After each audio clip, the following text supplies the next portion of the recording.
Story time audio ബുക്സിലേക്ക് എല്ലാവർക്കും സ്വാഗതം. ജോസി വാകമറ്റം എഴുതിയ നോവൽ പ്രബലൻ തുടരുന്നു. ഭാഗം 4. ഹൈറേഞ്ച് കാലാവസ്ഥയോട് ഭാനുവതിയമ്മയുടെ ആസ്മ മോശമായിട്ടാണ് പ്രതികരിച്ചത്. രാത്രിയിൽ തണുപ്പ് കൂടുമ്പോൾ വലിവും കൂടും. തുമ്മലും ജലദോഷവും തീരെ വിട്ടുപിരിയാതെയായി.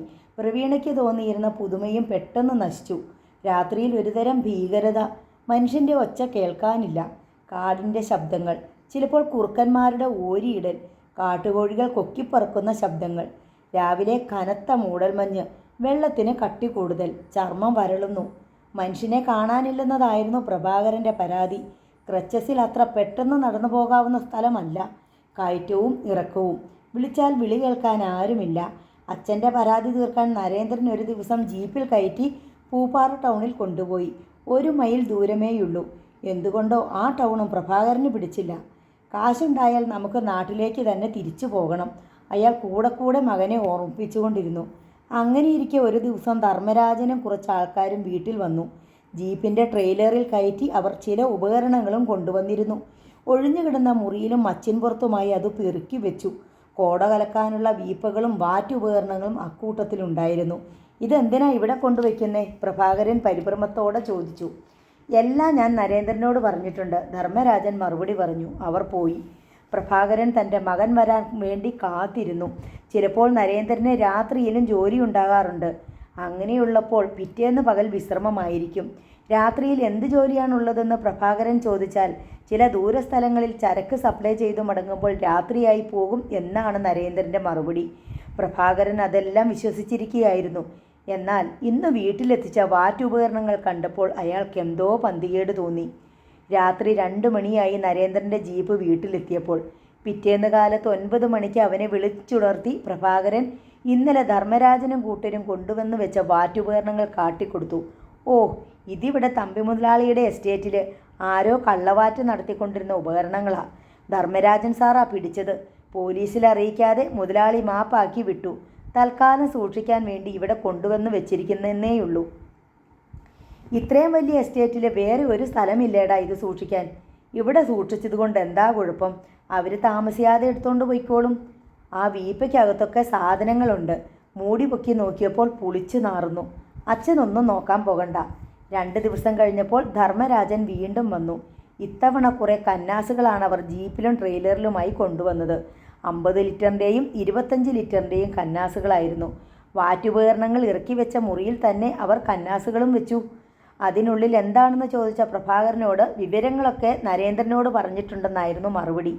അവർ പോയിക്കഴിഞ്ഞപ്പോൾ പ്രഭാകരൻ കന്നാസുകളുടെ അടപ്പ് തുറന്നു നോക്കി. ചാരായത്തിൻ്റെ മണം അയാൾ പെട്ടെന്ന് തിരിച്ചറിഞ്ഞു. രാത്രി നരേന്ദ്രൻ വന്നപ്പോൾ പ്രഭാകരൻ അതേപ്പറ്റി ചോദിച്ചു. വാറ്റുപകരണങ്ങൾ പിടിച്ചെടുത്തതിൻ്റെ കൂടെ കിട്ടിയ ചാരായമാ. അതൊരിടത്ത് ഒളിപ്പിച്ച് വെച്ചിരിക്കുകയായിരുന്നു. ഇന്നാ പിടിച്ചെടുത്തത്, നരേന്ദ്രൻ പറഞ്ഞു. നിനക്ക് ഇതുമായിട്ട് എന്തെങ്കിലും ബന്ധമുണ്ടോ? ഇല്ല. ഇതിവിടെ സൂക്ഷിച്ചു വെക്കാനാണോ? ഞാൻ തന്നെ ഇവിടുന്ന് മാറ്റിയേക്കാം അച്ഛാ. നീ എങ്ങോട്ട് മാറ്റും? ധർമ്മരാജൻ സാറിനോട് പറഞ്ഞിട്ട് വേറെ എങ്ങോട്ടെങ്കിലും മാറ്റാം. ഇതൊക്കെ അപകടം പിടിച്ച പണിയാ. നീ ഇതിലൊന്നും തലയിടരുത്, പ്രഭാകരൻ മുന്നറിയിപ്പ് നൽകി. ബെൻസ് കാറിൽ കയറുന്നതിന് മുമ്പ് മഹാദേവൻ തമ്പി ധർമ്മരാജനെ അടുത്തേക്ക് വിളിച്ചു. എല്ലാം തയ്യാറാണല്ലോ? അതേ മുതലാളി. അവൻ എന്തെങ്കിലും സംശയം? ഇല്ല. മറ്റന്നാൾ എൻ്റെ മോളുടെ കല്യാണമാണ്. അന്നേ ദിവസം തന്നെ സംഭവം നടന്നിരിക്കണം. അത് ഞാൻ ഏറ്റു. എന്നാൽ ഞാൻ പോണു. ശരി. എന്തെങ്കിലും ഉണ്ടെങ്കിൽ ഫോൺ വിളിച്ചേക്കണം. ശരി. മഹാദേവൻ തമ്പിയുടെ കാർ നീങ്ങി. ഉച്ചയ്ക്ക് വന്ന മഹാദേവൻ തമ്പി മകളുടെ കല്യാണം പ്രമാണിച്ച് ഉടൻ തന്നെ മടങ്ങിപ്പോവുകയാണ്.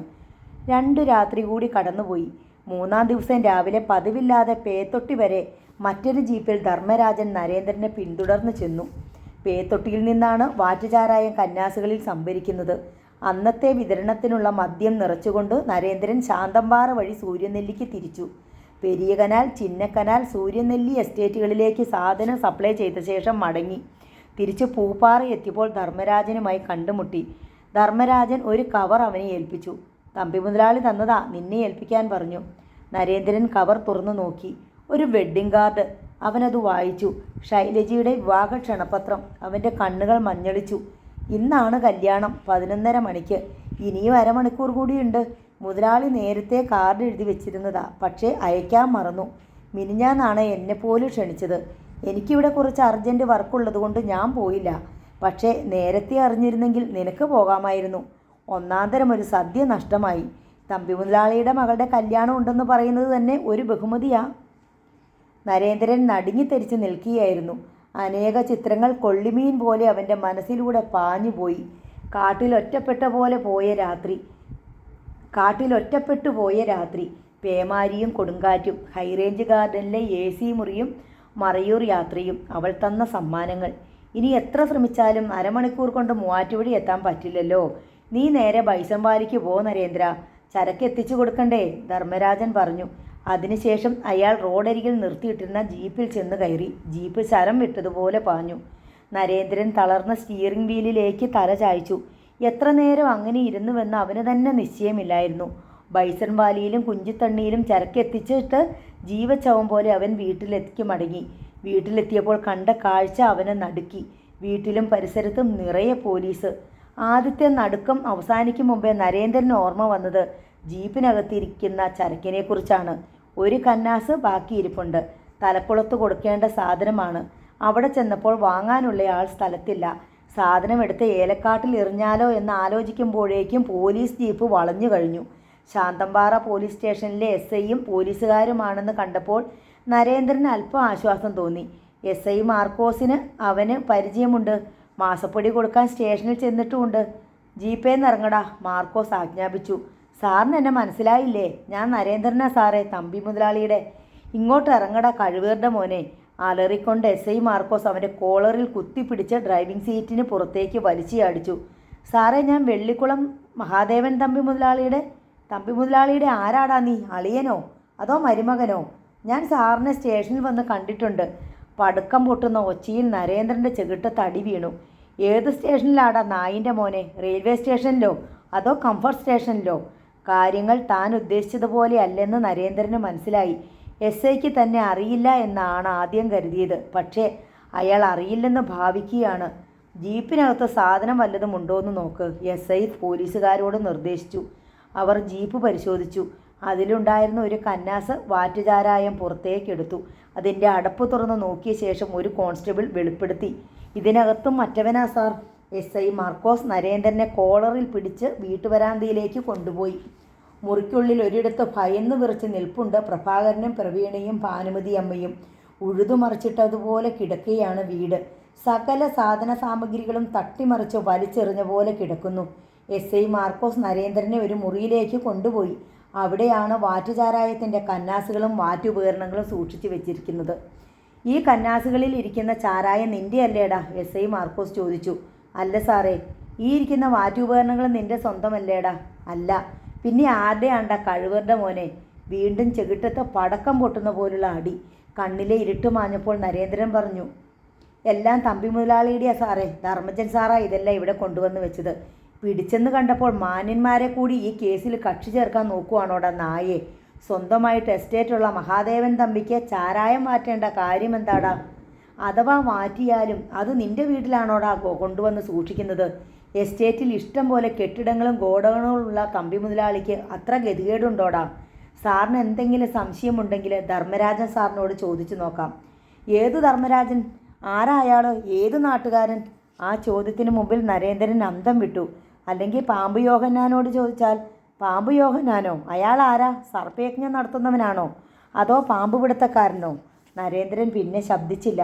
പോലീസ് അവനെ വാറ്റുപകരണങ്ങളുടെ കൂടെ നിർത്തി ഫോട്ടോ എടുപ്പിച്ചു. നിരത്തിവെച്ച കന്നാസുകളുടെ നടുക്ക് നിർത്തിയും ഫോട്ടോ എടുത്തു. തൊണ്ടിമുതലുകളെല്ലാം കസ്റ്റഡിയിലെടുക്കാൻ മാർക്കോസ് സഹപ്രവർത്തകർക്ക് നിർദ്ദേശം നൽകി. ഇത് സ്വന്തം വീടോ വാടക വീടോ? മാർക്കോസ് പ്രഭാകരനോട് ചോദിച്ചു. വാടക വീടാ സാറേ. വാടകച്ചീട്ട് എവിടെ? വാടകച്ചീട്ട് എഴുതിയിട്ടുണ്ടോ എന്നറിയില്ല. അത് വീട്ടുടമയോട് വാങ്ങിക്കാം സാറേ, ഹെഡ് കോൺസ്റ്റബിൾ കുരുവിള പറഞ്ഞു. സാർ, എൻ്റെ മകനൊരു തെറ്റും ചെയ്തിട്ടില്ല. ഈ വാറ്റുചാരായവും സാധനങ്ങളും ഒക്കെ മറ്റാരൊക്കെയോ കൊണ്ടുവന്ന് ഇവിടെ ഇറക്കി വെച്ചിട്ട് പോയതാ. തമ്പി മുതലാളിയുടെ എസ്റ്റേറ്റിൽ നിന്ന് പിടിച്ചെടുത്ത കള്ളച്ചാരായോ ഉപകരണങ്ങളുമാണെന്ന് അവർ പറഞ്ഞത്. പ്രഭാകരൻ തൻ്റെ നിരപരാധിത്വം വെളിപ്പെടുത്താൻ ശ്രമിച്ചു. ശബ്ദിച്ചു പോകരുത് റാസ്കൽ. മുഖത്ത് നോക്കി കള്ളം പറയുന്നു. കള്ളവാറ്റും വിൽപ്പനയും അല്ലേടാ തൻ്റെ മോന് ബിസിനസ്? അല്ല സാറേ, അവൻ തമ്പി മുതലാളിയുടെ ജോലിക്കാരനാ. തമ്പി മുതലാളിയാണ് അവന് ശമ്പളം കൊടുക്കുന്നത്. തമ്പി മുതലാളിയുടെ ജോലിക്കാരൻ്റെ പരിപാടി കള്ളവാറ്റ്, ജീപ്പെ കൊണ്ട് നടന്ന് വിൽപ്പന. ഇല്ല സാറേ, അവൻ കള്ളച്ചാരായം വിൽക്കുന്ന പണി ചെയ്തിട്ടില്ല. അവൻ്റെ ജീപ്പേന്ന് ദാ ഇപ്പോഴും ഒരു കന്നാസ് ചാരായം ഞങ്ങൾ പിടിച്ചെടുത്തിട്ടുണ്ട്. കുരുവിളെ, ഇവനെ ഇങ്ങോട്ട് കൊണ്ടുവാ. 2 കോൺസ്റ്റബിൾ ചേർന്ന് നരേന്ദ്രനെ പ്രഭാകരൻ്റെ മുമ്പിൽ കൊണ്ടുവന്നു. നിന്റെ തന്തയ്ക്ക് അറിയില്ലേടാ നിന്റെ ജോലി എന്താണെന്ന് SI ചോദിച്ചു. നരേന്ദ്രൻ അച്ഛനെ നോക്കി. നീ ചെയ്തുകൊണ്ടിരുന്ന ജോലി എന്തായിരുന്നെന്ന് അങ്ങോട്ട് തെളിച്ച് പറയടാ പട്ടി. നരേന്ദ്രൻ്റെ മുഖം ഉയർന്നില്ല. SI അവൻ്റെ താടി പിടിച്ച് മേലോട്ട് പൊക്കി. ജീപ്പേൽ കള്ളച്ചാരായം കൊണ്ട് നടന്ന വിൽപ്പനയല്ലേടാ നിന്റെ ജോലി, പറയടാ. നരേന്ദ്രൻ പതറി അച്ഛൻ്റെ മുഖത്തേക്ക് നോക്കി. പെട്ടെന്ന് തന്നെ അവൻ്റെ ശിരസ് താണു.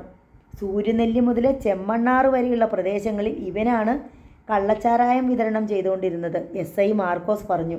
പ്രഭാകരൻ്റെ എരിയുന്ന കണ്ണുകൾ നരേന്ദ്രൻ്റെ മുഖത്ത് തന്നെ തറഞ്ഞിരുന്നു. അതുമാത്രമല്ല, ഇവനിന്ന് പെരിയ കനാലിൽ വിതരണം ചെയ്ത ചാരായം കുടിച്ച 18 പേരെയാ മൂന്നാറിലും അടിമാലിയിലും ആശുപത്രികളിൽ എത്തിച്ചിരിക്കുന്നത്. പലരുടെയും നില ഗുരുതരമാണ്. അവരിൽ എത്ര പേർ മരിക്കുമെന്നറിയില്ല. പലർക്കും കാഴ്ച നഷ്ടപ്പെട്ടു. ഇനിയും എത്ര പേർ ആശുപത്രിയിൽ എത്തിച്ചേരാൻ പോകുന്നെന്നും നിശ്ചയമില്ല. നരേന്ദ്രൻ അത് കേട്ട് നടുങ്ങിത്തരിച്ചു. താൻ പെരിയ കനാലിൽ വിറ്റത് വിഷച്ചാരായമാണെന്നോ? അപ്പോൾ മറ്റു സ്ഥലങ്ങളിലോ? എല്ലാ സ്ഥലങ്ങളിലും ഒരേ ചാരായം തന്നെയാണ് സപ്ലൈ ചെയ്തത്. എന്നിട്ടും പെരിയ കനാൽ എസ്റ്റേറ്റിൽ മാത്രം വിഷമദ്യ ദുരന്തം. എന്തോ വൻ ചതി നടന്നിട്ടുണ്ടെന്ന് അവന് മനസ്സിലായി. അവനെ ജീപ്പിലോട്ട് കയറ്റ്, SI കോൺസ്റ്റബിൾമാരോട് ആജ്ഞാപിച്ചു. അവൻ്റെ ജീപ്പും കസ്റ്റഡിയിൽ എടുത്തോണം. അച്ഛാ, നരേന്ദ്രൻ വിളിച്ചു. ഇതിലെന്തോ ചതിയുണ്ട്. അച്ഛൻ വെള്ളിക്കുളം എസ്റ്റേറ്റിൽ പോയി ധർമ്മരാജൻ സാറിനെ കാണണം.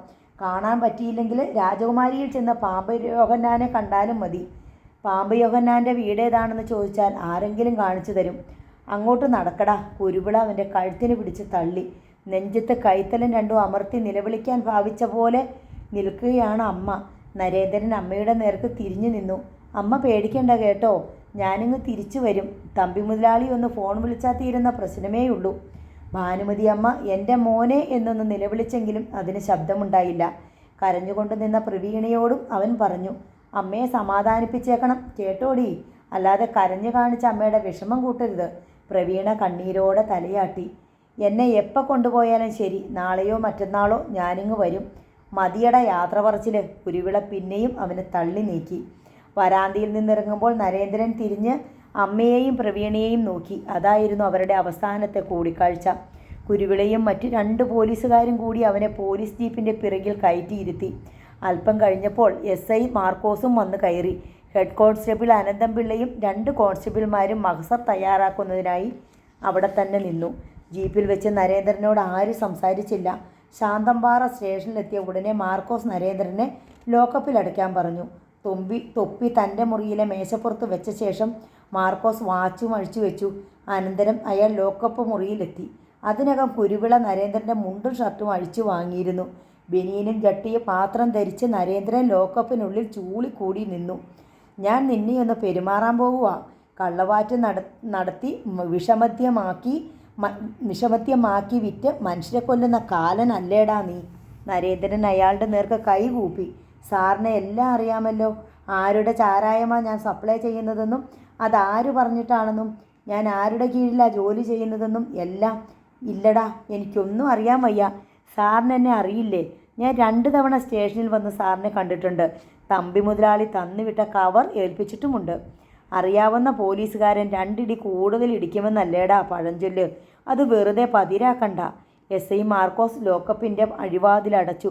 പിന്നെ നരേന്ദ്രൻ്റെ മുടിക്ക് കുത്തിപ്പിടിച്ച് തല താഴോട്ട് കുനിച്ച് നരേന്ദ്രൻ്റെ തന്നെ അരക്കെട്ട് വരെ താഴ്ത്തി. ആ കൈ പിടലിയിൽ അമർത്തിപ്പിടിച്ചു. നിവർത്തിക്കൊണ്ട് മറ്റേ കൈ ചുരുട്ടി പുറത്തെ വിവിധ ഭാഗങ്ങളിൽ ശക്തി കുറച്ച് ഇടിച്ചു നോക്കി. കൂടുതൽ മുഴക്കം തോന്നിച്ച ഭാഗം കണ്ടുപിടിച്ച് അയാൾ അവിടെ ആഞ്ഞിടിച്ചു. ഓരോ ഇടിയിലും തൻ്റെ ചങ്കിന്മേലുള്ള ഓരോ ഞരമ്പും അടർന്നു പോകുന്നുണ്ടെന്ന് നരേന്ദ്രന് തോന്നി. മഹസറിൻ്റെ കരട് തയ്യാറാക്കി കഴിഞ്ഞ് അനന്തംപിള്ള പ്രഭാകരനോട് പറഞ്ഞു, വിഷമദ്യം വിറ്റ കേസാ. ഒരാൾ മരിച്ചു. കുറഞ്ഞ പക്ഷം 10 പേരെങ്കിലും തട്ടിപ്പോകുമെന്നാണ് കേട്ടത്. ഊരിപ്പോരാൻ വലിയ പാടാ. ലക്ഷങ്ങൾ വാരി എറിയണം. ഉണ്ടോ കയ്യിൽ? പ്രഭാകരൻ അന്തം വിട്ടു നിന്നു. എങ്ങനെ പോയാലും ശിക്ഷ കിട്ടും, ഉറപ്പാ. ശക്തമായ തെളിവുകളാണ് കിട്ടിയിരിക്കുന്നത്. ഒന്നാമത് വാറ്റുപകരണങ്ങൾ. വീപ്പേൽ കോട കലക്കിയത് ഇനിയും ബാക്കിയാ. അതുപോലെ ഇനിയും കോട കലക്കാനുള്ള സാധനങ്ങളും പിടിച്ചെടുത്തിട്ടുണ്ട്. ഈ വീട്ടിൽ നിന്ന് തന്നെ കന്നാസുകളിലിരുന്ന വ്യാജ മദ്യവും പിടിച്ചെടുത്തു. അതിൽ വിഷം കലർത്തിയിട്ടുണ്ടെന്ന് പരിശോധിച്ചാലേ അറിയാൻ പറ്റൂ. ഉണ്ടെങ്കിലും ഇല്ലെങ്കിലും ഇപ്പം കിട്ടിയ തെളിവ് തന്നെ ധാരാളമാണ്. വീട്ടുടമയെ കണ്ടിട്ടാണ് ഞങ്ങൾ ഇങ്ങോട്ട് വന്നത്. അടുത്ത 1 വർഷത്തേക്ക് അയാൾ ഈ വീട് നിങ്ങൾക്ക് വാടകയ്ക്ക് തന്നതായിട്ട് രേഖയുണ്ട്. നിങ്ങളുടെ മകൻ ഒപ്പിട്ട് കൊടുത്ത മുദ്രപത്രം. അതുമാത്രമല്ല, വ്യാജച്ചാരായം പിടിച്ച ജീപ്പിൻ്റെ രജിസ്ട്രേഷനും നിങ്ങളുടെ മകൻ്റെ പേരിലാണ്. അവൻ്റെ സ്വന്തം വണ്ടിയാണെന്നർത്ഥം. പ്രഭാകരൻ പാതിയേ കേട്ടുള്ളൂ. കേട്ടതൊന്നും മനസ്സിലായുമില്ല. ഭീതിതമായ ഒരു ചൂളം വിളി മാത്രമായിരുന്നു അയാളുടെ തലച്ചോറിൽ. സ്റ്റേഷനിലേക്ക് പോയിരുന്ന ജീപ്പ് മടങ്ങി വന്നു. ആ ജീപ്പിലും വാറ്റുചാരായം പിടിച്ച ജീപ്പിലുമായി തൊണ്ടി സാധനങ്ങളെല്ലാം കയറ്റി ജീപ്പുകൾ ശാന്തമ്പാറ പോലീസ് സ്റ്റേഷൻ ലക്ഷ്യമാക്കി ഓടിച്ചു പോയി. പ്രഭാകരൻ തൻ്റെ ഭാര്യയുടെയും മകളുടെയും മുഖത്തേക്ക് മാറി മാറി നോക്കി. രണ്ടുപേരും പകച്ചു നിൽക്കുകയാണ്. അവനെ ആരെങ്കിലും ചതിച്ചതാണോ? ഭാനുമതിയമ്മ കണ്ണീരോടെ ചോദിച്ചു. പ്രഭാകരൻ അതിന് മറുപടി പറഞ്ഞില്ല. ക്രച്ചസ് ഊന്നി അയാൾ മുറ്റത്തേക്കിറങ്ങി.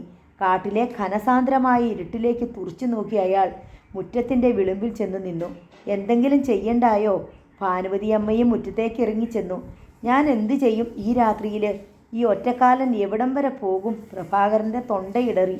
അറിയാത്ത നാട്, ആരെയും പരിചയമില്ല. ഇനി ഒരു ചുവട് പോലും മുന്നോട്ട് വയ്ക്കാൻ വയ്യാത്തത്ര ലോകത്തിൻ്റെ വിളിമ്പിൽ ചെന്ന് നിൽക്കുന്നത് പോലെ അയാൾ അവിടെ തന്നെ നിന്നുപോയി. തൻ്റെ ഭർത്താവിൻ്റെ നിസ്സഹായാവസ്ഥ ഭാനുമതി അമ്മയ്ക്ക് ഊഹിക്കാൻ കഴിയുമായിരുന്നു. ഭാനുമതിയമ്മ കരഞ്ഞുകൊണ്ട് വീട്ടിനുള്ളിലേക്ക് കയറിപ്പോന്നു. സാരമില്ലമ്മേ, തമ്പി മുതലാളി ഉണ്ടല്ലോ, അല്ലെങ്കിൽ ധർമ്മരാജൻ സാറുണ്ടല്ലോ, അവർ വേണ്ടത് ചെയ്തോളും. അമ്മ ഇങ്ങനെ വിഷമിക്കരുത്. പ്രവീണ അമ്മയെ ആശ്വസിപ്പിക്കാൻ ശ്രമിച്ചു. നമുക്കിവിടെ ആരാ മോളെ ഉള്ളത് ഒരു സഹായത്തിന്? പോലീസുകാരാളറിയാതെ പിടിച്ചതാ. തമ്പി മുതലാളി പറഞ്ഞാൽ വിട്ടയച്ചോളും. എന്നാലും ഇന്ന് രാത്രി അവൻ പോലീസ് സ്റ്റേഷനിൽ കിടക്കണ്ടേ? അവരവനെ തല്ലി ചതക്കില്ലേ മോളെ? ഇവിടെ വെച്ച് തന്നെ ആ പോലീസുകാർ അവനോട്. ഭാനുമതിയമ്മ തേങ്ങി. അമ്മ വിഷമിച്ച് വലിവ് കൂട്ടല്ലേ? ഇനി അതും കൂടി ആയാൽ ആശുപത്രി കൊണ്ടുപോകാനും ഡോക്ടറെ വിളിക്കാനും ആരാ ഉള്ളത്? എന്നാലും എൻ്റെ മോന് ഇങ്ങനൊരു കഷ്ടകാലം വന്നല്ലോ. അവൻ എന്ത് തെറ്റ് ചെയ്തിട്ടാ? അവനെ ചതിച്ചവർ ഒരു കാലത്തും കടിപിടിക്കില്ല. പോലീസുകാർ തട്ടിമറിച്ച് നിരത്തിയിട്ട വീട്ടുപകരണങ്ങളും മറ്റ് സാധന സാമഗ്രികളും എല്ലാം പ്രവീണ ഒരുവിധം അടുക്കി പെറുക്കി വെച്ചു. അർദ്ധരാത്രി കഴിഞ്ഞതോടെ പ്രവീണ ഭയന്ന പോലെ തന്നെ ഭാനുമതിയമ്മയ്ക്ക് ശ്വാസം മുട്ടൽ കലശലായി. പ്രവീണ ആദിയോടെ പ്രഭാകരനെ വിളിക്കാൻ ചെന്നു. അയാൾ അപ്പോഴും നിലത്തുറച്ചു പോയ തൂണ് പോലെ ഇരുട്ടിലേക്ക് കണ്ണും നട്ട് മുറ്റത്ത് നിൽപ്പുണ്ടായിരുന്നു. അച്ഛാ, അവൾ വിളിച്ചു. അയാൾ മുഖം അല്പമൊന്ന് തിരിച്ചു.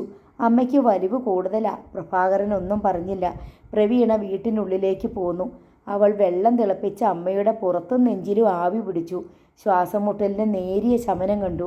ആ വീട്ടിലാർക്കും ഉറക്കമില്ലാത്ത രാത്രിയായിരുന്നു അത്. വെളുപ്പിന് 3 മണിക്ക് പ്രവീണ ചെന്ന് നോക്കുമ്പോഴും അച്ഛൻ ക്രച്ചസ് ഊന്നി മുറ്റത്ത് തന്നെ നിൽക്കുന്നത് കണ്ടു. അച്ഛാ, അച്ഛൻ എന്തിനാ ഇങ്ങനെ നിൽക്കുന്നേ? കയറി വാ. അവൾ അച്ഛൻ്റെ കൈ പിടിച്ചു. എന്തിനും നേരം വെളുക്കാതെ വയ്യല്ലോ. അവൾ താങ്ങി പിടിച്ച് പ്രഭാകരനെ വീട്ടിനുള്ളിലേക്ക് കൊണ്ടുപോന്നു. നേരം പുലർന്നപ്പോൾ തന്നെ പ്രഭാകരൻ വേഷം മാറി ക്രച്ചസ് ഊന്നി ഇറങ്ങി. റോഡ് വരെ പ്രവീണ അച്ഛനെ അനുഗമിച്ചു. അരമണിക്കൂറിന് ശേഷം ശാന്തമ്പാറ ബോർഡ് വെച്ച് വന്ന ഒരു ബസ്സിൽ കയറി അയാൾ പൂപ്പാറയിലെത്തി. പലരോടായി ചോദിച്ച് വെള്ളികുളം എസ്റ്റേറ്റ് എവിടെയാണെന്നും എസ്റ്റേറ്റ് ബംഗ്ലാവിലേക്ക് എത്ര ദൂരമുണ്ടെന്നും മനസ്സിലാക്കി. പൂപ്പാറ ടൗണിൽ നിന്നൊരു ഓട്ടോറിക്ഷ പിടിച്ച് അയാൾ വെള്ളികുളം എസ്റ്റേറ്റിലേക്ക് പോയി. എസ്റ്റേറ്റ് ബംഗ്ലാവിൻ്റെ ഗേറ്റ് അടഞ്ഞു കിടക്കുകയായിരുന്നു. മതിലിനോട് ചേർന്ന് പടർന്നു പന്തലിച്ച വാഗമരത്തിൻ്റെ ചോട്ടിൽ കിടന്ന മഞ്ഞപ്പൂക്കളെ ചവിട്ടി മെതിച്ചുകൊണ്ട് ഗേറ്റ് കീപ്പർ വന്നു. ആരെ കാണാനാ? അയാൾ ചോദിച്ചു. തമ്പി മുതലാളിയെ, പ്രഭാകരൻ പറഞ്ഞു. മുതലാളി നാട്ടിലാ. മുതലാളിയുടെ മകളുടെ കല്യാണമായിരുന്നു ഇന്നലെ. ശൈലജ ഒരിക്കൽ വീട്ടിൽ വന്നത് പ്രഭാകരൻ ഓർത്തു. തമ്പി മുതലാളിയുടെ മകളുടെ കല്യാണമാണെന്ന് നരേന്ദ്രൻ പോലും പറഞ്ഞു കേട്ടില്ല. തൻ്റെ മകൻ അതറിയാതിരിക്കേണ്ടതല്ലല്ലോ എന്ന് പ്രഭാകരൻ ഓർത്തു. ഗേറ്റ് കീപ്പർ കള്ളമാണ് പറഞ്ഞതെന്ന് അയാൾക്ക് തോന്നി. ധർമ്മരാജൻ സാറിനെ കണ്ടാലും മതി, പ്രഭാകരൻ പറഞ്ഞു. ധർമ്മൻ സാറും സ്ഥലത്തില്ല, രാവിലെ പോയതാ, ഗേറ്റ് കീപ്പർ അറിയിച്ചു. എപ്പോൾ വരും? അറിയില്ല, മൂവാറ്റുപുഴയ്ക്ക് പോയതാ, ഇന്ന് വരാൻ സാധ്യതയില്ല. പ്രഭാകരൻ പിന്നെയും അവിടെ തങ്ങി നിന്നു. ഇവിടെ നിന്നിട്ട് ഒരു കാര്യവുമില്ല, ബംഗ്ലാവിൽ ആരുമില്ല, അടച്ചിട്ടിരിക്കുക. അത്രയും പറഞ്ഞിട്ട് ഗേറ്റ് കീപ്പർ തിരിച്ചുപോയി. ഓട്ടോ ഡ്രൈവർ തിരിച്ചു പോകാൻ തിരക്ക് കൂട്ടി. പ്രഭാകരൻ ഓട്ടോറിക്ഷയിൽ പൂപ്പാറയ്ക്ക് മടങ്ങി. അവിടെ എത്തിയ ശേഷം ഒരു ബസ്സിൽ കയറി രാജകുമാരിയിലേക്ക് പോയി. പാമ്പ് യോഹന്നാൻ്റെ വീട് എവിടെയാണെന്ന് ഓട്ടോറിക്ഷക്കാരനോട് ചോദിച്ചു മനസ്സിലാക്കി. ഒരു ഓട്ടോറിക്ഷ ഡ്രൈവർ അയാളെ ഓട്ടോറിക്ഷയിൽ കയറ്റി യോഹന്നാൻ്റെ വീടിനടുത്ത് എത്തിച്ചു. യോഹന്നാൻ വീട്ടിലുണ്ടായിരുന്നു. അയാളുടെ വീട്ടിലേക്കുള്ള ചെറിയ കയറ്റം നടന്നു കയറാൻ പ്രഭാകരന് ബുദ്ധിമുട്ടായിരുന്നു. പ്രഭാകരൻ ഓട്ടോ ഡ്രൈവറുടെ സഹായം തേടി. ഡ്രൈവർ യോഹന്നാൻ്റെ വീട്ടിൽ കയറി ചെന്നു. യോഹന്നാൻ തിണ്ണയിലെ ബെഞ്ചിലിരുന്ന് ബീഡി തെറുക്കുന്നുണ്ടായിരുന്നു. ഒരു കാലില്ലാത്തയാൾ കാണാൻ വന്നിട്ടുണ്ട്, ഓട്ടോ ഡ്രൈവർ അറിയിച്ചു. കാലില്ലാത്ത പാമ്പോ? എന്നെ കാണാനോ? എവിടെയാ? റോഡിൽ നിൽപ്പുണ്ട്. യോഹന്നാൻ ഓട്ടോ ഡ്രൈവറോടൊപ്പം റോഡിലേക്ക് ഇറങ്ങിച്ചെന്നു. നിങ്ങളാരാ? പ്രഭാകരനോട് അയാൾ ചോദിച്ചു. ഞാൻ നരേന്ദ്രൻ്റെ അച്ഛനാ, പേര് പ്രഭാകരൻ. പ്രഭാകരൻ യോഹന്നാനോട് സംഭവിച്ചതെല്ലാം വിശദമായി പറഞ്ഞു. യോഹന്നാൻ്റെ കണ്ണുകൾ ചെറുതാവുകയും മുഖത്ത് ഗൗരവം വ്യാപിക്കുകയും ചെയ്തു. ഒടുവിൽ യോഹന്നാൻ പറഞ്ഞു, പറഞ്ഞതൊക്കെ ശരിയാണെങ്കിൽ ഈ കെട്ടിയത് തമ്പി മുതലാളി തന്നെയായിരിക്കും. മുതലാളി കെട്ടിയ കെട്ടഴിക്കാൻ ഞാൻ ആളല്ല. അതിന് മുതലാളി തന്നെ വേണ്ടിവരും. ഞാൻ എന്താ ചെയ്യേണ്ടത്? എനിക്കറിയാൻ മേല. യോഹന്നാൻ കൈയൊഴിഞ്ഞു. അയാൾ വീട്ടിലേക്ക് തന്നെ കയറിപ്പോയി. പ്രഭാകരൻ റോഡിൽ തന്നെ നിന്നു. ലോക്കപ്പിൻ്റെ ചുമരും ചാരി തളർന്നിരിക്കുകയായിരുന്നു നരേന്ദ്രൻ. രാത്രിയിൽ ഏൽക്കേണ്ടി വന്ന മർദ്ദനം അവനെ അവശനാക്കി തീർത്തിരുന്നു. സ്റ്റേഷനിൽ പോലീസുകാർ വരികയും പോവുകയും ചെയ്തുകൊണ്ടിരുന്നു. ഇടയ്ക്കിടെ അവൻ സെല്ലിൻ്റെ അഴികൾക്കിടയിലൂടെ പുറത്തേക്ക് നോക്കി.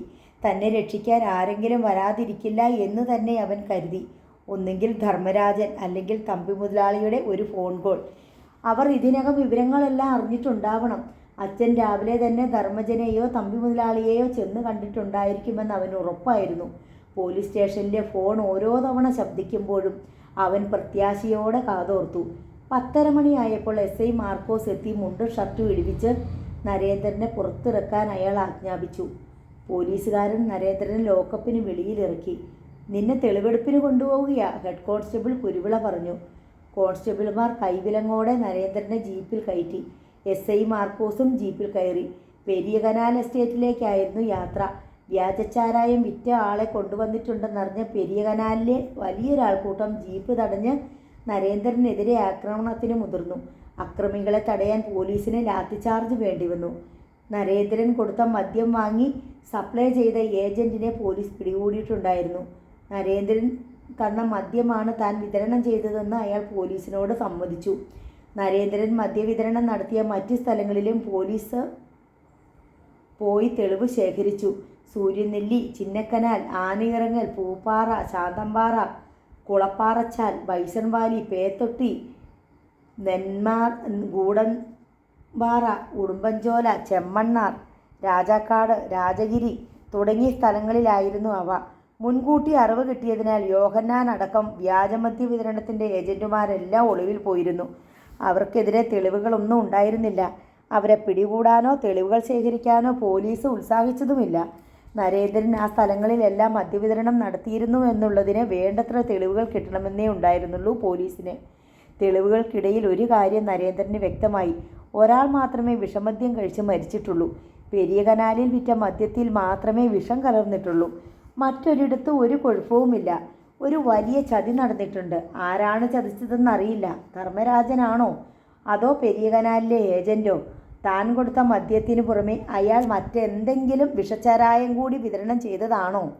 മഹാദേവൻ തമ്പി ശൈലജയുടെ വിവാഹവുമായി ബന്ധപ്പെട്ട് മൂവാറ്റുപുഴയ്ക്ക് പോയിരിക്കുകയാണെന്ന് അവൻ ഊഹിച്ചു. ആ സംഭവവും അവൻ ഇതുവരെ ഉൾക്കൊള്ളാൻ കഴിഞ്ഞിട്ടില്ല. ഓർക്കാപ്പുറത്തൊരു കല്യാണം 1 മാസത്തിനുള്ളിൽ. അവസാനം ഒന്നിച്ചു ചേർന്ന യാത്രയിലും ശൈലജ അതേക്കുറിച്ച് സൂചിപ്പിക്കുക പോലും ഉണ്ടായില്ല. മാത്രമല്ല, അവൾ പഠിച്ചുകൊണ്ടിരിക്കുകയായിരുന്നു. താൻ മൂവാറ്റുപുഴയിൽ നിന്ന് പോരുന്നത് വരെ ശൈലജയുടെ കല്യാണത്തെപ്പറ്റി ആരും പറഞ്ഞു കേട്ടില്ല. വെള്ളികുളം എസ്റ്റേറ്റിലും അതേപ്പറ്റി സംസാരമുണ്ടായില്ല. മഹാദേവൻ തമ്പിയുടെ മകളുടെ കല്യാണം നാടൊട്ടുക്ക് കൊട്ടിഘോഷിച്ച് നടത്തേണ്ടതാണ്.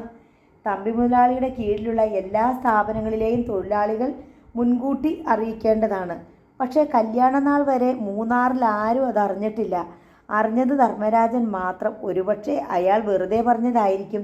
പക്ഷേ തന്നോട് അയാൾക്കൊരു നുണ പറയേണ്ട കാര്യമെന്ത്? തമ്പി മുതലാളി സ്ഥലത്തില്ലെന്ന് അറിയിക്കാനാണോ അങ്ങനെയൊരു കള്ളം പറഞ്ഞത്? സംഭവിച്ചുകൊണ്ടിരിക്കുന്നതെല്ലാം വളരെയധികം ദുരൂഹതകൾ ഉണ്ടെന്ന് നരേന്ദ്രന് തോന്നി. ജീപ്പ് തിരിച്ച് സ്റ്റേഷനിലെത്തി. പ്രഭാകരൻ സ്റ്റേഷൻ വരാന്തയിൽ കാത്തിരിപ്പുണ്ടായിരുന്നു. ജീപ്പിൽ നിന്നും നരേന്ദ്രനെ പുറത്തിറക്കുന്നത് കണ്ട പ്രഭാകരൻ ക്രച്ചസ് ഊന്നി എഴുന്നേറ്റു. കൈവിലങ്ങുകളോടെ നരേന്ദ്രനെ പോലീസ് നടത്തിക്കൊണ്ടുവന്നു. നരേന്ദ്രൻ പ്രതീക്ഷയോടെ അച്ഛനെ നോക്കി. അച്ഛാ, അച്ഛൻ ധർമ്മരാജൻ സാറിനെ കണ്ടോ? പ്രഭാകരന് ശബ്ദിക്കാൻ കഴിഞ്ഞില്ല. മർദ്ദനമേറ്റ് തകർന്ന മകൻ്റെ രൂപവും കൈവിലങ്ങോടെ പോലീസ് അവനെ നടത്തിക്കൊണ്ടുവന്ന രീതിയും കണ്ട് അയാളുടെ മനസ്സ് ഇടിഞ്ഞു പോയിരുന്നു. അകത്തോട്ട് കയറിയാട്ടെ, വിശേഷം പറച്ചിലൊക്കെ പിന്നെ. പോലീസുകാർ പ്രഭാകരൻ്റെ മുന്നിൽ നിന്ന് അവനെ തള്ളിക്കൊണ്ടുപോയി. അപ്പോൾ തന്നെ വസ്ത്രങ്ങൾ അഴിച്ച് ലോക്കപ്പിൽ അടയ്ക്കുകയും ചെയ്തു. പ്രഭാകരൻ SI മാർക്കോസിനെ കണ്ട് തനിക്ക് നരേന്ദ്രനെ കാണണമെന്ന് അപേക്ഷിച്ചു. താൻ കണ്ടില്ലേ, അതുപോരെ? അവനെ ഒന്ന് ആശ്വസിപ്പിച്ചിട്ട് പൊയ്ക്കൊള്ളാം സാറേ ഞാൻ. അതൊന്നും വേണ്ടടോ, താൻ ആശ്വസിപ്പിച്ചാലും അല്പം കഴിയുമ്പോൾ ഞങ്ങൾ അവനെ പഴയ സ്ഥിതിയിലാക്കിയെടുക്കും. പിന്നെ എന്തിനാ പാഴ്പണി? വെറുതെ സമയം കളയാതെ സ്ഥലം വിടാൻ നോക്ക്. അവനോട് 2 വാക്ക് സംസാരിച്ചിട്ട്. ഒരു വാക്ക് പോലും താൻ സംസാരിക്കണ്ട. വല്ലതും പറയണമെങ്കിൽ ഞങ്ങൾ അവനെ കോടതിയിൽ ഹാജരാക്കുമ്പോൾ വന്ന് ജാമ്യത്തിൽ ഇറക്കിക്കൊണ്ട് പൊയ്ക്കൂ. അവനൊരു തെറ്റും ചെയ്തിട്ടില്ല സാറേ. തമ്പി മുതലാളി പറഞ്ഞതൊക്കെ അനുസരിച്ചു എന്നല്ലാതെ. തമ്പി മുതലാളി ആരാടോ, ദൈവമോ? സാർ, അവൻ ചാരായം വാറ്റിയിട്ടില്ല. വാറ്റാൻ ഉപയോഗിച്ച സാധനങ്ങൾ അവൻ്റെ അല്ല. അവിടെ കണ്ട ചാരായോ അവൻ സൂക്ഷിച്ചതല്ല. താൻ ആരോടാ ഇതൊക്കെ പറയുന്നേ? നേരിട്ട് വന്ന് കണ്ട എല്ലാം ബോധ്യപ്പെട്ട എന്നോടോ? സകലതിനും തെളിവുണ്ടടോ. തൻ്റെ മകൻ പെരിയ കനാലിൽ ചാരായം വിറ്റതിന് തെളിവുണ്ട്. മറ്റു പല സ്ഥലത്ത് വിറ്റതിനും തെളിവുണ്ട്. അങ്ങനെ അവൻ വിറ്റിട്ടുണ്ടെങ്കിൽ അത് തമ്പി മുതലാളി പറഞ്ഞിട്ടായിരിക്കും. തമ്പി മുതലാളി പറഞ്ഞാൽ അവൻ ചാരായം വിൽക്കുമോ? തമ്പി മുതലാളി ആരാ? അവൻ്റെ അച്ഛനോ? ബോധമില്ലാതെ വെറുതെ ഓരോന്ന് വിളിച്ചു പറഞ്ഞുകൊണ്ട് നടന്നാൽ തൻ്റെ മറ്റേ കാലും ഇല്ലാതായെന്ന് വരും. പൊയ്ക്കോ, ഞാൻ അവനെ ഒന്ന് കണ്ടിട്ട് പൊയ്ക്കൊള്ളാം സാർ. അങ്ങനെ കാണാൻ പറ്റില്ലെന്ന് തന്നോട് പച്ച മലയാളത്തിലല്ലേ പറഞ്ഞത്? ഇനി ഞാൻ മറ്റേ ഭാഷയെ പറയണോ? സാറേ, എന്നെക്കൊണ്ട് പറ്റുമായിട്ടല്ല ഞാനിവിടെ വന്നത്. ഒരു കാലും വെച്ച് യാത്ര ചെയ്യാനുള്ള വിഷമം സാറിന് അറിയത്തില്ല. തന്നോട് ആര് പറഞ്ഞു ഇവിടെ വരാൻ? ഞാൻ പറഞ്ഞോ? സാറേ, ദൈവത്തെ ഓർത്ത്, തൻ്റെ മകൻ ദൈവത്തെ ഓർത്തായിരുന്നെങ്കിൽ ഇങ്ങനെയൊന്നും വരില്ലായിരുന്നടോ. അതിന് പകരം ഞാനാണോ ദൈവത്തെ ഓർക്കേണ്ടത്? സാർ, എനിക്കിവിടെ വേറെ പണിയുണ്ട്. രാവിലെ മുതൽ കേസിൻ്റെ പിറകെ അലഞ്ഞു നടക്കുക. കുരുവിളെ, ഇയാളെ പിടിച്ച് വെളിയിലിറക്ക്. കുരുവിള പ്രഭാകരൻ്റെ അടുത്തേക്ക് വന്നു. വേണ്ട, ഞാൻ തനിയെ പോയിക്കൊള്ളാം. ക്രച്ചസ് ഊന്നി പ്രഭാകരൻ പോലീസ് സ്റ്റേഷൻ്റെ വരാന്തയിലേക്ക് ഇറങ്ങിപ്പോയി. അയാൾ വീട്ടിലെത്തിയപ്പോൾ സന്ധ്യ കഴിഞ്ഞു. വരാന്തയിൽ ക്രച്ചസ് അടിക്കുന്ന ശബ്ദം കേട്ട് പ്രവീണ ഇറങ്ങി വന്നു. അച്ഛാ, അവൾ വിളിച്ചു. ഭാനു എന്തിയേ? അമ്മ കിടക്കുക. വലിവിത്തിരി കൂടുതലാ. നരേട്ടനെ കണ്ടില്ലേ അച്ഛാ? ആ, എന്തു പറഞ്ഞു? സ്റ്റേഷനിലുണ്ട്. അച്ഛൻ സംസാരിച്ചില്ലേ? പോലീസുകാർ സമ്മതിക്കണ്ടേ? അവരെ നരേട്ടനെ വല്ലാതെ ഉപദ്രവിച്ചോ അച്ഛാ? ഉപദ്രവിച്ചോട്ടെ, ജീവനോടെ തിരിച്ചു കിട്ടിയാൽ മതി. പ്രവീണ വല്ലാതായി. ആരും വന്നില്ലേ അച്ഛാ സഹായത്തിന്? നരേട്ടൻ ആരുടെയൊക്കെയോ പേര് പറയണ കേട്ടല്ലോ. ധർമ്മരാജനെന്നോ യോഹന്നാനെന്നോ ഒക്കെ. ആരുമില്ല ഇവിടെ. തമ്പി മുതലാളിയുടെ മകളുടെ കല്യാണത്തിന് പോയിരിക്കുകയാണത്രേ. ഇന്നാളൊരിക്കൽ സിമ്രാനാണെന്നും പറഞ്ഞ് നരേട്ടൻ വീട്ടിൽ വിളിച്ചുകൊണ്ട് വന്ന അതായിരിക്കും. തമ്പി മുതലാളിക്ക് ഒറ്റ മോളല്ലേ ഉള്ളൂ. അങ്ങനെ ഒരു കല്യാണക്കാരിയൊന്നും നരേട്ടൻ ഇവിടെ പറഞ്ഞു കേട്ടില്ലല്ലോ. അവർ തമ്മിൽ വലിയ കൂട്ടായിരുന്നല്ലോ അച്ഛാ. എനിക്കൊന്നും അറിയില്ല എൻ്റെ മോളെ. യോഹന്നാനെ കണ്ടപ്പോൾ അയാൾ അർത്ഥം വെച്ച് എന്തോ പറഞ്ഞു. എനിക്കത് ശരിക്കും മനസ്സിലായില്ല. ഇനി എന്ത് ചെയ്യും അച്ഛാ? ഏതെങ്കിലും ഒരു വക്കീലിനെ കാണണം. അവനെ ജാമ്യത്തിലിറക്കാൻ പറ്റുമോ എന്ന് നോക്കണം. തമ്പി മുതലാളി അതൊന്നും ചെയ്യില്ലേ? അവരെ നോക്കിയിരുന്നിട്ട് അവസാനം സഹായിച്ചില്ലെങ്കിലോ? ഞാനൊരു വക്കീലിനെ ചെന്ന് കാണാം. അച്ഛനീ ഒറ്റക്കാരുമായിട്ട് എവിടെല്ലാം പോകും? ഒരു കൈ പിടിച്ച് സഹായിക്കാൻ പോലും ആരുമില്ലാതെ പോയല്ലേ ഒക്കൂ. ഇല്ലെങ്കിൽ ഈ കുടുംബത്തിന് 2 കാലും നഷ്ടപ്പെട്ട പോലെ ആവില്ലേ? അമ്മയോട് അച്ഛനൊന്നും പറയണ്ട കേട്ടോ. ഇപ്പം തന്നെ വലിവ് കൂടുതലാ. പ്രഭാകരൻ ഭാനുമതിയുടെ അടുത്തെത്തി. കട്ടിലിൻ്റെ ക്രാസിയിലേക്ക് തലയണ ചാരി വെച്ച് ചാരി കിടക്കുകയാണ് അവർ. അവനെ കണ്ടോ? ശ്വാസം ഏഞ്ഞു വലിക്കുന്നതിനിടയിൽ അവർ ചോദിച്ചു. കണ്ടു. അവനൊരു കുഴപ്പമില്ല. അവനെ ഇറക്കിക്കൊണ്ട് വരാൻ പറ്റിയില്ലേ? അതിനൊരു വക്കീൽ വേണം. നാളെ ഞാൻ പോയി വക്കീലിനെ കാണുന്നുണ്ട്. ഇന്ന് രാത്രി അവൻ പോലീസ് സ്റ്റേഷനിൽ കിടക്കണ്ടേ? അതല്ലാതെ വേറെ മാർഗമില്ല ഭാനു. തമ്പി മുതലാളിയും കൂട്ടരും ഒന്നും സ്ഥലത്തില്ലാത്തത് കൊണ്ടാ. നാളെയെങ്കിലും അവനെ ഇറക്കാൻ പറ്റുമോ? പിന്നല്ലാതെ. പോലീസുകാർ അവനെ ഒന്നും ചെയ്തില്ല ഭാനു. തമ്പി മുതലാളിയുടെ ആളാണെന്ന് കണ്ടപ്പോൾ അവർ മയത്തിലാണ് പെരുമാറുന്നേ. അവന് കഴിക്കാൻ വല്ലതും അതൊക്കെ അവർ കൊടുക്കുന്നുണ്ട്. നീ ഇങ്ങനെ ഇരിക്കാതെ കിടക്കു ഭാനു. കിടന്ന ശ്വാസമുട്ടൽ കൂടുതലാണ്. ഇരിക്കുമ്പോൾ ശകല ആശ്വാസമുണ്ട്. പിറ്റേ ദിവസം രാവിലെ പ്രഭാകരൻ വക്കീലിനെ കാണാൻ പോകാൻ ഒരുങ്ങി. ദേവികുളത്താണ് കോടതിയും വക്കീലാഫീസുകളും. ഞാനും കൂടി വന്നാലോ അച്ഛാ? പ്രവീണ ചോദിച്ചു. വേണ്ട, നീയും കൂടി വന്നാൽ ഇവളുടെ അടുത്ത് ആരാ? അസുഖം കൂടിയാൽ ഈ കാട്ടിൽ ആരറിയാനാ? അയൽപക്കം പോലുമില്ല. ക്രച്ചസും എടുത്ത് പ്രഭാകരൻ നടന്നു. പൂപ്പാറയിൽ ബസ് ഇറങ്ങിയിട്ട് അയാൾ അന്നത്തെ പത്രം വാങ്ങി. മൂന്നാറിൽ വിഷമദ്യ ദുരന്തം എന്ന തലക്കെട്ടോടുകൂടി മുൻപേജിൽ തന്നെ വാർത്തയുണ്ടായിരുന്നു. കൈവിലങ്ങുകളോടെ നരേന്ദ്രൻ വ്യാജമദ്യ കന്നാസുകൾക്കിടയിൽ പിടിച്ചെടുത്ത ജീപ്പിന് മുമ്പിൽ പോലീസുകാരോടൊപ്പം നിൽക്കുന്ന ചിത്രവും ഉണ്ടായിരുന്നു.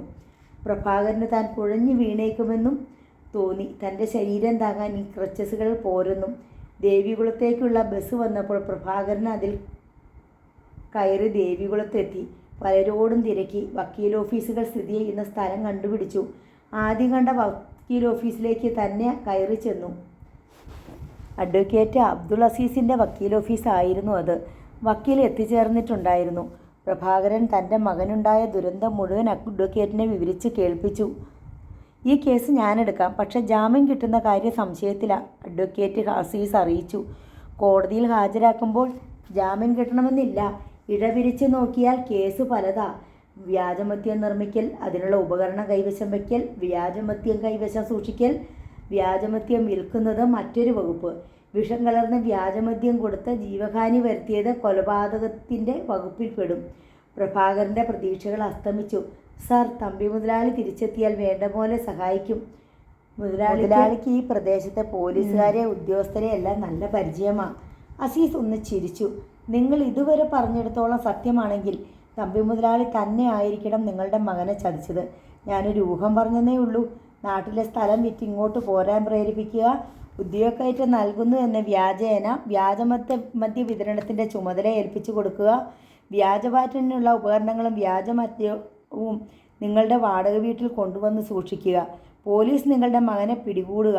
അതുവരെ ഈ വ്യാജമദ്യ വിൽപ്പനയുമായി ബന്ധപ്പെട്ട് മാസപ്പടി പറ്റിക്കൊണ്ടിരുന്ന അവർ നിങ്ങളുടെ മകനെ അറിയുകയില്ലെന്ന് ഭാവിക്കുക. തമ്പി മുതലാളിയും ധർമ്മരാജനും തക്ക സമയത്ത് സ്ഥലം വിടുക. ഇതെല്ലാം കൂടി ഒന്ന് കൂട്ടി വായിച്ച് നോക്കണം പ്രഭാകരൻ. എന്താണ് ഇതിൻ്റെയൊക്കെ അർത്ഥം? പ്രഭാകരൻ്റെ നെഞ്ചിൽ ഒരു ഇടിമുഴക്കം ശമിക്കാതെ നിന്നു. പ്രഭാകരൻ അസീസിനെ തുറിച്ചു നോക്കി. പാമ്പ് യോഹന്നാൻ എന്ന് നിങ്ങൾ വിശേഷിപ്പിച്ചയാൾ പറഞ്ഞ വാചകവും കൂടി ചേർത്ത് നോക്ക്. തമ്പി മുതലാളി കെട്ടിയ കെട്ട് തമ്പി മുതലാളി തന്നെ അഴിക്കട്ടെ എന്ന്. ഇപ്പോഴതിൻ്റെ അർത്ഥം പിടികിട്ടിയോ? പ്രഭാകരൻ മരപ്പാവയെപ്പോലെ ഇരുന്നു. പ്രഭാകരൻ തമ്പിയെ ഞാൻ അറിയും. ഇത്രയുമൊക്കെ ചെയ്തത് അയാളാണെങ്കിൽ അയാളിൽ നിന്ന് ദയ പ്രതീക്ഷിക്കേണ്ട. തമ്പി മുതലാളി എൻ്റെ മകനോട് ഈ ചതി ചെയ്യാൻ അവൻ എന്ത് തെറ്റ് ചെയ്തു? അയാൾ വിളിച്ചിടത്തൊക്കെ പോയി രാവും പകലും നോക്കാതെ ജോലി ചെയ്തു. അയാൾ പറഞ്ഞത് അതേപടി അനുസരിച്ചു. എന്നോട് ചോദിച്ചാൽ ഞാൻ എന്തു പറയാനാ? ഞാനും മഹാദേവൻ തമ്പിയും തമ്മിൽ ഒരു ഇടപാടുമില്ല. ഈ മേഖലയിലെ വ്യാജമദ്യ ശൃംഖല അയാളുടെ കയ്യിലാണെന്ന് മാത്രമേ എനിക്കറിയൂ. അത് ഈ പ്രദേശത്തുള്ള ഏത് പോലീസുകാരനും അറിയാവുന്ന കാര്യമാണ്. ഞാൻ എന്താ വക്കീൽ സാറേ ചെയ്യേണ്ടേ? കേസ് നടത്തുക. ഒരു കാര്യം ഞങ്ങൾ മുമ്പേ പറഞ്ഞേക്കാം. മഹാദേവൻ തമ്പിയാണ് മറുപക്ഷത്തെങ്കിൽ നിങ്ങളുടെ മകന് രക്ഷയില്ല. സകല കളികളും പഠിച്ച് പയറ്റ് തെളിഞ്ഞവനാണ്, കോടീശ്വരനാണ്, തോൽക്കാൻ മനസ്സില്ലാത്തവനാണ്. അതിനെല്ലാം പുറമെ നിങ്ങളുടെ മകനെതിരെ ഉള്ള തെളിവുകൾ ഞാൻ കേട്ടിടത്തോളം വളരെ ശക്തവുമാണ്. ഒരു പഴുതുമില്ല. എന്തായാലും നമുക്ക് കേസ് നടത്തി നോക്കാം. പ്രഭാകരൻ കസാരയിൽ നിന്ന് എഴുന്നേൽക്കാൻ ശ്രമിച്ചു. 2 വട്ടം നോക്കിയിട്ട് ശരീരം അനങ്ങുന്നില്ല. ക്രച്ചസിൽ മുറുകെ പിടിച്ച കൈകൾ വിറച്ചുകൊണ്ടിരുന്നു. പ്രഭാകരൻ വീട്ടിൽ തിരിച്ചെത്തി. വക്കീലിനെ കണ്ടുവെന്നും നരേന്ദ്രനെ ഉടനെ ജാമ്യത്തിലിറക്കാമെന്നും അയാൾ ഭാര്യയെയും മകളെയും ധരിപ്പിച്ചു. പക്ഷേ ജാമ്യം കിട്ടണമെങ്കിൽ കോടതിയിൽ പണം അടയ്ക്കേണ്ടി വരും.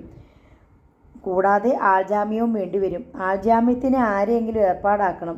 റേഷൻ കാർഡിൽ പേരും സ്വന്തമായി ഭൂമിയും കരം കിട്ടിയ രസീതും ഉള്ള ആളായിരിക്കണം. ഞാനൊന്ന് നാട്ടിൽ പോയി വന്നാലോ? അച്ഛൻ ഒറ്റയ്ക്കോ? അല്ലാതെ എന്ത് ചെയ്യും? ഞാനും വയ്യാത്ത അമ്മയും മാത്രം ഇവിടെ. അതൊരു പ്രശ്നമായിരുന്നു. 2 സ്ത്രീകളെ കാട്ടിലെ ഈ വീട്ടിൽ തനിച്ചാക്കിയിട്ട് പോകാൻ വയ്യ. പോലീസ് നരേന്ദ്രനെ എന്നാണ് കോടതിയിൽ ഹാജരാക്കുന്നതെന്നും അറിയില്ല. എന്ത് ചെയ്യണമെന്നറിയാതെ അവൻ ഉഴറി. അടുത്ത ദിവസം അയാൾ വെള്ളിക്കുളം എസ്റ്റേറ്റിൽ പോയി. മഹാദേവൻ തമ്പിയുടെ ബംഗ്ലാവ് അടഞ്ഞു തന്നെ കിടന്നു. തമ്പി മുതലാളിയോ ധർമ്മരാജനോ തിരിച്ചെത്തിയിട്ടില്ലെന്ന് ഗേറ്റ് കീപ്പർ പറഞ്ഞു. പ്രഭാകരൻ ദേവികുളത്ത് പോയി വക്കീലിനെ കണ്ടു. ജാമ്യത്തിൻ്റെ കാര്യത്തിൽ ധൃതി പിടിച്ചൊന്നും ചെയ്യേണ്ടെന്ന് അഡ്വക്കേറ്റ് അസീസ് പറഞ്ഞു. നരേന്ദ്രനെ കോടതിയിൽ ഹാജരാക്കുമ്പോൾ റിമാൻഡിൽ വിട്ടുകിട്ടണമെന്ന് പോലീസ് എന്തായാലും ആവശ്യപ്പെടാതിരിക്കില്ല. കോടതി അത് അനുവദിക്കുകയും ചെയ്യും. 15 ദിവസത്തേക്കോ 30 ദിവസത്തേക്കോ എന്ന് മാത്രമേ നിശ്ചയമില്ലാതുള്ളൂ. നോവൽ വീണ്ടും നാളെ തുടരും.